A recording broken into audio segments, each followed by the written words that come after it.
आज अप्रैल की 24 तारीख है। ये हमज़ा के बगीचे में पेड़ का दरख्त है जिसे मैंने पिछले साल 5 सितंबर को पैवंद किया था। कुछ हफ्तों के बाद जब मैंने इसे चेक किया तो इन पे कुछ शगुफ़े निकले हुए थे और ये जो पैवंद अभी मैं काट रहा हूँ, मैंने इसके साथ कुछ फूल देखे थे।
और अभी ये बिल्कुल ये सब्ज़ नज़र आ रहा है कटाई पे, लेकिन अभी तक इसमें से कोई शगुफ़ा नमूदार नहीं हुआ। हालांकि रंगत इसकी सब्ज़ है। तो अभी मैंने ये फ़ैसला किया है कि अभी इसको मैं काट के तो दोबारा इसको पैवंद लगा दूंगा।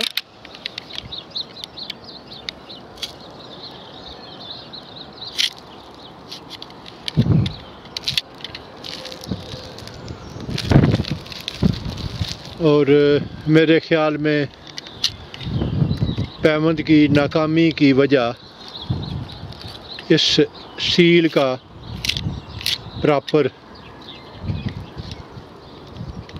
ना होना इसकी सबसे बड़ी नाकामी की वजह है, क्योंकि जब मैंने इसे देखा था तो इसके काफ़ी शगुफ़े निकले हुए थे, लेकिन अभी जैसा कि आप देख सकते हैं कि इसमें वो पानी अंदर दाखिल होता रहा है और उसकी वजह से ये जितने भी पैबंद हैं वो सभी मर चुके हैं। और मरने की वजह ये है कि इसकी सील जो थी वो ठीक नहीं थी और उसमें से वो पानी अंदर चला गया है। और अब इसका एक ही हल है कि जितना ये ऊपरी हिस्सा है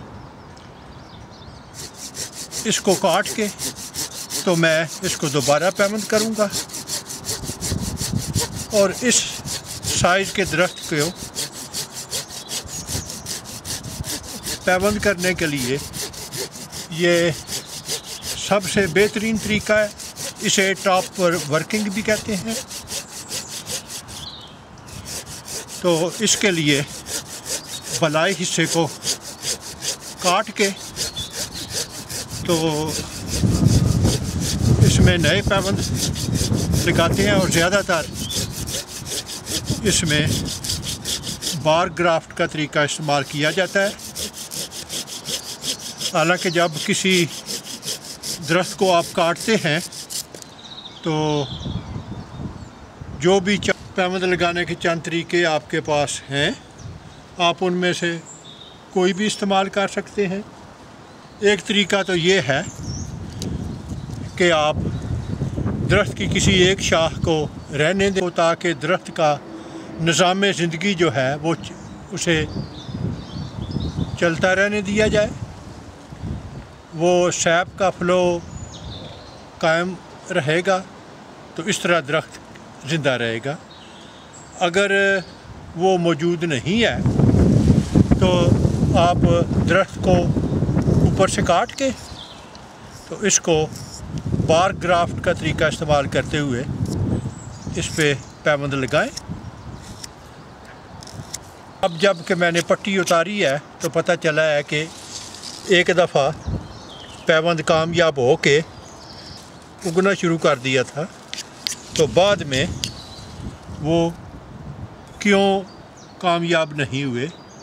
तो मैं तो समझ रहा था कि शायद बहुत ज़्यादा सर्दी की वजह से वो सारे मर चुके हैं, लेकिन अब ये पट्टी काटने पे पता चला है कि इसमें वो पानी अंदर चला गया है, सील मुकम्मल नहीं थी और उसकी वजह से ये ऊपरी हिस्सा दरख्त का जो है वो काफ़ी हद तक मर चुका है। ये सब्र छिलका, इसमें जान है, ये जितना ब्राउन है ये सारा मर चुका है।